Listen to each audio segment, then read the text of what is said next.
예배 가운데 나오신 온 성도님들 환영하고 축복합니다. 우리 옆 사람에게 정말 다정하게 인사해 주십시오. 사랑합니다. 축복합니다. 사랑합니다. 축복합니다. 정말 잘 오셨습니다. 진심으로 감사합니다. 고맙습니다.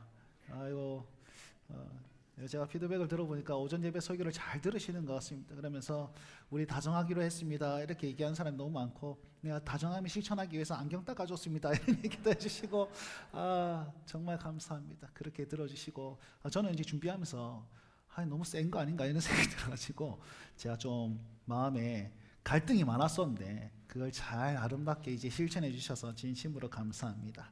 오늘도 오후 예배 시간에 우리 하이델베르크 교리문답으로 우리에게 하나님 주시는 가르침과 교훈에 집중하시며 함께 하셨으면 좋겠습니다. 오늘은요 9계명입니다. 10계명 중에 9계명, 이제 10번째 계명까지 다 와가는데 9계명입니다. 오늘 9계명의 제목을 말에 대한 신자의 모습이라고 지어보았습니다. 여러분, 9계명은 한번 읽어볼까요? 시작. 내 이웃에 대하여 거짓 증거하지 말지니라 하신 것입니다. 이렇게 되어 있습니다. 여러분, 제가 계속 강조하지만 10계명은 세계관이 담겨 있습니다. 가치관이 담겨 있습니다. 하나님 나라의 방식이 담겨져 있습니다. 그래서 5계명은 권위에 대해서 우리는 어떻게 볼 것인가, 6계명은 생명에 대해서 우리는 어떻게 바라봐야 될 것인가, 7계명은 결혼에 대해서, 8계명은 소유를 어떻게 보아야 될 것인가. 그래서 여러분, 소유를 어떻게 보아야 된다 그랬습니까? 청지기적으로 내 것이 아니다, 나에게 맡기신 것이다. 그래서 언제든지 주님께 드리고 언제든지 베풀 수 있도록 그렇게 해야 한다라고 하고 배웠었습니다. 9계명은 뭐에 대한 부분이냐면 거짓 증거, 거짓말 하지 말라가 아니라 말에 대한 하나님의 메시지, 말에 대한, 우리가 말을 어떻게 잘 다스려야 될 것인가, 입술에 대한 권세에 대해서 가르치고 있는 것이 바로 9계명입니다. 그래서요, 9계명의 핵심은 어떤 말을 어떤 태도로 해야 합니까? 에 대한 답입니다. 뭐라고요? 어떤 말을 어떤 태도로 해야 합니까? 에 대한 겁니다. 세 가지를 꼭 기억하십시오. 첫 번째, 참여하지 않는 것. 두 번째, 피해야 할 것. 세 번째, 힘써야 할 일. 이런 세 가지로 구분할 수 있습니다. 한번 읽어볼까요? 시작. 참여하지 않는 것, 피해야 할 것, 힘써야 할 일. 이렇게 되어 있습니다. 그냥 봐도 딱 알겠죠? 어떤 곳에 참여하지 말고 내 혀를 아껴야 될 것인가, 또 어디를 무슨 말을 피해야 될 것인가, 그 다음에 내가 힘써야 될 말들은 어떤 것인가. 말에 뭐합니까? 다 감을 딱 잡고 있잖아요, 그죠? 네, 그것을 오늘 얘기를 할 겁니다. 그래서 9계명은요 112문에 9계명에서 피해야 할 것은 무엇입니까? 라고 할 때 모든 거짓과 속이는 일입니다. 그리고 신자가 힘써야 할 일들은 무엇입니까? 할 때 진리를 사랑함으로 참된 것을 말하며 이웃의 명예와 평판을 높이는 것으로 우리는 우리 입술을, 우리 혀를 잘 다스려야 됩니다. 말을 잘 해야 됩니다. 라고 가르치고 있습니다. 이것만 잘 기억해 주셔도 여러분 9계명은 다 배운 것과 똑같습니다. 그러니 어떻게 해야 하는지 좀 먼저 세부적으로 한번 살펴보도록 하겠습니다. 네, 9계명 거짓 증거할지 말지니라 할 때 여러분, 왜 하필이면 거짓 증거라고 말하고 있을까요? 그냥 거짓말하지 마세요라고 아니고 거짓 증거하지 마세요라고 합니다. 여러분, 여기서 거짓말이 아닙니다. 물론 거짓말도 포함이 되어 있지만 거짓 증거라고 하고 있습니다. 여러분, 증거는 어디서 하는 걸까요? 법정에서 하는 말입니다. 법정에서. 결국은 내가 법정 앞에서 말을 어떻게 하느냐에 따라서 저 사람이 죽을 수도 있고 살 수도 있는 거예요. 이해되십니까? 그래서 우리의 말의 조심성이 필요한 거예요. 내가 말 한마디를 했을 때 상대방이 사는 말이 될 수도 있고 상대방이 죽는 말이 될 수 있습니다. 그래서 거짓말하지 마세요라고 그냥 약한 표현을 쓴 게 아니라 거짓 증거하지 마세요라고 하면서 정말 우리 말 속에는 힘이 있다는 사실을 이렇게 고면하고 있는 거예요. 결국 말로 인해 우리가 상해를 줄 수 있으니까 조심하세요라는 부분인데, 이 9계명은 3계명과도 좀 연관이 있습니다. 3계명은 맹세에 대한 부분이었거든요. 그러면서 하나님께 거짓 맹세하지 마십시오 라는 계명이었단 말이죠. 9계명은 뭡니까? 네 이웃에게, 당신의 이웃에게 거짓 증거하지 마세요 라고 가르치는 구절이죠. 근데 이것은 따로 다른 의미가 아닙니다. 이웃과의 관계의 문제를 잘 하십시오라는 게 아니라, 우리 이웃 안에는 여러분, 이름이란 것을 제가 뭐라고 했을까요? 이름이란 것의 뜻, 내 이름을 이름이란 뜻은 존재 그 자체입니다. 그러니까 상대방의 이름을 잘못 부르는 것, 그러니까 타인의 이름, 하나님의 이름 아니라 우리 이웃의 이름을 잘못 부르는 것, 그것은 하나님께서 그 사람에게 독특한 이름을 주신 하나님을 부인하는 것과 같다라고 여러분 생각하셔야 돼요. 결국 무슨 말이냐면 3계명의 맹세와 9계명의 내 이웃에 대한 거짓 증거는 같은 맥락이라는 것입니다. 그러니까 우리가 사람한테 얘기하는 것, 상혁이한테 딱 얘기하고, 상혁아 너 왜 이래? 라고 얘기하면 상처받겠죠. 그러면 살인하는 게 되는 것이고, 6계명과도 이렇게 연관이 지어지는 것이고, 또 상혁이라는 그런 존재를 만드신 하나님에 대해서 우리가 까는 것이죠. 하나님을 까는 거예요. 이렇게. 그래서 우리는요, 우리 한 몸 된 주 예수 그리스도로 하나 된 우리 주의 백성들 아닙니까? 그러니까 옆에 있는 사람의 모습을 볼 때 이 껍데기를 보지 마시고 그 안에 예수 그리스도를 봐야 된다는 뜻입니다. 우리가 예수 그리스도로 말미암아 한 몸을 이루었는데, 우리 그 속사람이신 그 예수 그리스도를 바라보면서 나의 지체요, 나의 한 몸 된 그런 주의 백성으로서 그를 존대할 수 있는 그런 표현이 내 입에서 나와야 된다라는 것을 얘기하고 있는 겁니다. 결국은 하나님과의 관계에 대한 계명이 곧 이웃의 명예를 세우는 것으로 나타나야 됩니다 라는 사실이 9계명 안에 들어가 있습니다. 진짜 중요한 거죠, 그죠? 그러니까 사람에 대해서 함부로 얘기하지 말라라는 뜻이 하나님의 이름이 그의 속에 있기 때문에, 그의 속에 있기 때문에 우리는 그를 존대할 필요가 있고, 그를 존중할 필요가 있고, 그를 높일 필요가 있습니다. 자, 112문을 한번 봅시다. 9계명에서 하나님께서 원하시는 것은 무엇입니까? 읽어봅시다. 시작. 내가 어느 누구에게도 거짓 증언하지 않고 다른 사람의 말을 왜곡하지 않고 뒤에서 헐뜯거나 중상하지 않으며 어떤 사람의 말을 들어보지도 않고 성급히 정죄하지 않기를 원합니다. 오히려 하나님의 무서운 진노를 당하지 않기 위해 본질적으로 마귀의 일인 모든 거짓과 속이는 일을 피해야 합니다. 아멘.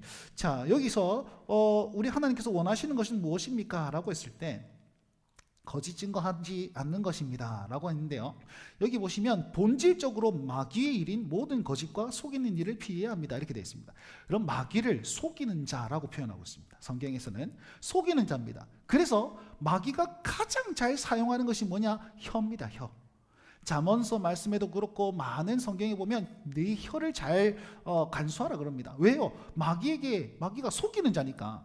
속이려면 어떻게 속여야 됩니까? 몸짓으로 속이면 피곤하다 아닙니까? 말로 잘 속이는 거예요. 그래서 이 혀, 입술이 정말 사탄이 정말 잘 사용하는 어떤 도구이기 때문에 우리는 요거를 잘 하나님 앞에서 잘할 필요가 있습니다. 그래서 9계명을 좀 이렇게 되어 있는데 마귀의 본질적인 일들을 피해야 합니다라고 얘기를 하고 있는데, 거짓 증거의 종류에 대해서 한번 살펴봅시다. 제가 이 하이델베르크 교리문답을 쓴 우르시누스의 책과 그 다음에 소교리 문답이라고 있습니다. 소교리 문답에 있는 그런 어떤 책들을 참고해서 몇 가지 구분을 좀 지어봤습니다. 첫 번째, 거짓 증거의 종류는요, 거짓말입니다. 거짓말인데 옆에 뭐라고 그러냐면 허영이나 뭐라고 되어 있습니까? 경솔이라고 되어 있죠. 글자가 너무 작다. 어쩔 수가 없었습니다. 이 하나님에 다 넣기 위해서. 여러분, 허영이 뭡니까? 허영, 그냥 없는 것을 있는 것처럼 말하는 게 허영입니다. 그리고 여기 중요한 게 있는데 경솔이라고 되어 있습니다. 경솔, 우리가 헤프게 말하는 것도 거짓 증거 안에 들어가 있다는 겁니다. 잘 알아보지 않고 말하는 것, 이것입니다. 그래서 진실함과 반대되는 말들이 허영이나 경솔함인데요, 이거는 거짓말할 준비가 된 상태를 말하는 거죠. 여러분, 우리가요 긴장하지 않으면 언제든지 거짓말할 가능성이 많습니다. 말을 많이 하다 보면 거기 진리 정답인 말도 있고 아니면 아닌 말들도 너무 수두룩 빽빽하다는 거예요. 그래서요, 거짓말, 허영과 경솔의 어떤 내용들이 우리 속에는 어떻게 표현되느냐, 이렇게 표현됩니다. 왜곡, 사기, 속임수, 비방, 험담, 예의를 지키기 위한 거짓말. 자, 여기서 제일 첫 번째는 왜곡이죠. 아닌 말을 옳다라고 얘기하는 것, 왜곡입니다. 아니면 옳은 말을 아니다라고 얘기하는 것, 왜곡입니다. 사기, 속임수는 뭐 다 알 거고, 비방과 험담도 뭐 비스무리한 거고, 여기서 또 중요한 것이 예의를 지키기 위한 거짓말. 성혁이 너무 잘생겼어요, 하지 말라는 겁니다.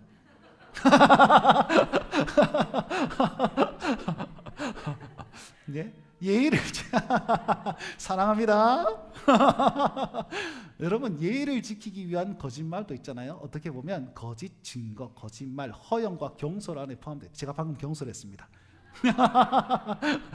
이런 부분들이라는 것이죠. 그러니까 우리는 언제든지 넘어갈 수 있는 그런 어떤 사탄의 꼬임에 넘어갈 수 있는 부분이 있기 때문에 여러분 경솔하지 않을 수 있도록 여러분 신중하시길 바랍니다. 이게 진짜 중요한 것이죠. 두 번째는 중상입니다. 중상, 모략 뭐 이런 얘기 많이 들어보셨죠? 이건 뭐냐면 뭐 이렇게 뭐라 그러노? 갈라놓는 거. 이간질. 맞아요. 이간질. 의심이 많게 하는 거예요. 서로 상대방에게 의심이 많게 하는 거예요. 그래서 이유 없이 허물을 잡는 것, 모호한 일을 최악으로 이해하는 것, 이런 것입니다. 여기에서는 우리 어떻게 표현할 수 있으면 헐뜯음, 뒷담화, 성급히 정죄하는 것, 그 다음에 아첨하는 것. 여러분 내용은 다 알겠죠? 네, 아첨하는 것도, 그 다음에 성급히 정죄하는 것도 우리가 중상하는 것입니다. 이간질하는 것입니다. 그러니 이런 부분들 굉장히 조심하실 수 있길 간절히 바랍니다. 기타 다른 것으로 이중성, 변덕, 완고함, 수다, 배신, 까다로움, 무례, 조롱, 욕설. 여기서 뭐가 있습니까? 수다와 까다로움 두 개는 상반된 겁니다. 맞죠? 수다는 말이 너무 많은 거고 까다로운 것은 말은 너무 안 하는 겁니다. 까탈스럽게 막 꼬치꼬치 캐묻고 막 이런 건가? 하여튼 여러분 완고함, 그냥 내 의견을 안 받아 이렇게 다른 사람 의견을 안 받아들이는 완고함도 여기에 보시면 어떻게 거짓 증거가 될 수 있는 가능성이 많다라고 하고 있습니다. 그러니 여러분 이 모든 것들은 나 자신을 잘 돌아보셔야 돼요. 내게 딱딱한 부분은 없는가? 내가 경솔한 부분은 없는가? 내가 의도치 않게 사람을 갈라놓는 일들은 없는가? 되게 조심해야 돼요. 그 중에서 가장 조심할 사람이 접니다. 말하는 직업 아니겠습니까? 내 말 한마디에 왔다리 하지 않습니까? 그래서 여러분 목사를 위해서 기도 많이 해주셔야 됩니다. 쉴 때는 소리 안 하도록. 그래서 말에 대한 부분들 우리는 정말 조심할 필요가 있고 정말 하나님 앞에 경솔하게 해야 될 말들을 잘 할 필요가 있는 거예요. 자, 그래서 이 모든 것들을 정리하면 본질적으로 마귀의 일, 모든 거짓과 속이는 일을 참여하지 않고 피해야 합니다. 아시겠죠? 저 모든 것들 참여하지도 말고 피해야 합니다. 꼭 기억하셔서 그런 말들 가운데 그런 말을 하는 것에 참여하지도 말고 내가 그 말을 하지도 말고 그렇게 하셔야 된다라고 하고 있습니다. 그럼 우리는 어떤 말을 해야 됩니까? 어떤 말을 해야 됩니까? 112문의 답을 한번 읽어주십시오. 시작. 법정에서나 기타 다른 경우에서도 나는 진리를 사랑하고 정직하게 진실을 말하고 고백해야 하며 할 수 있는 대로 이웃의 명예와 평판을 보호하고 높여야 합니다. 아멘. 자, 뭐라고 그러냐면 앞에는 거짓 증거 하지 말라 했는데 그럼 우리는 어떤 말을 해야 됩니까? 참되게 증언하라. 이렇게 우리에게 가르쳐주고 있습니다. 참되다는 말은 뭡니까? 진실되게 하나님 앞에서 하나님 앞에 부끄러움 없이 말할 수 있어야 하는 겁니다. 하나님 앞에 부끄러움 없이 말할 수 있는 진리를 사랑하고 정직하고 진실을 말하며 고백하는 것, 이것이 다른 말로 하면 하나님 앞에서 내가 부끄러움 없이 말할 수 있는 그런 모습을 겸비하라라고 얘기하고 있는 겁니다. 신자가 겸비해야 될 덕이 있습니다. 바로 진실함이죠.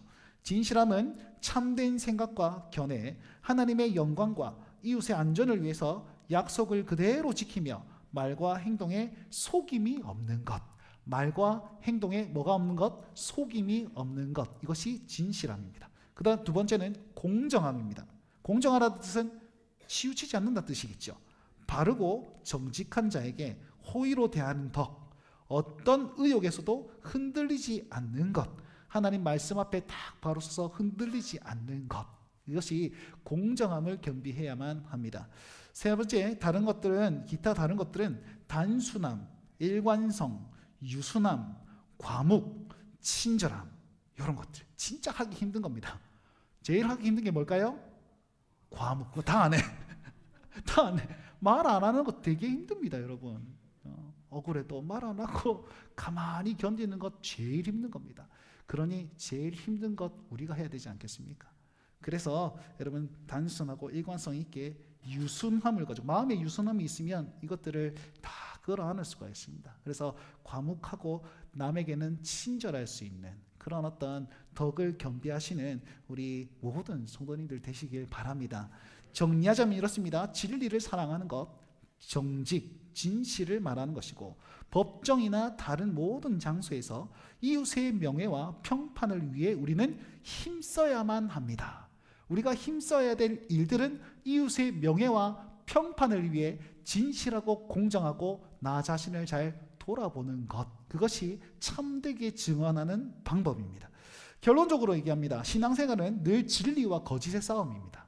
우리는 진리를 수호하는 사람이죠. 거짓을 타협하지 말아야 될 사람입니다. 그래서 구계명은요, 거짓 증거와 참된 증거의 싸움이라 할 수 있습니다. 이것은 이웃에게 손해를 끼치느냐 아니면 자기를 희생하느냐 두 가지로 나타납니다. 자, 이웃의 결과가 어떻게 이웃을 해를 주고 내가 유익을 얻느냐 혹은 나를 희생하여서 이웃을 살리느냐 두 가지로밖에 안 나타납니다.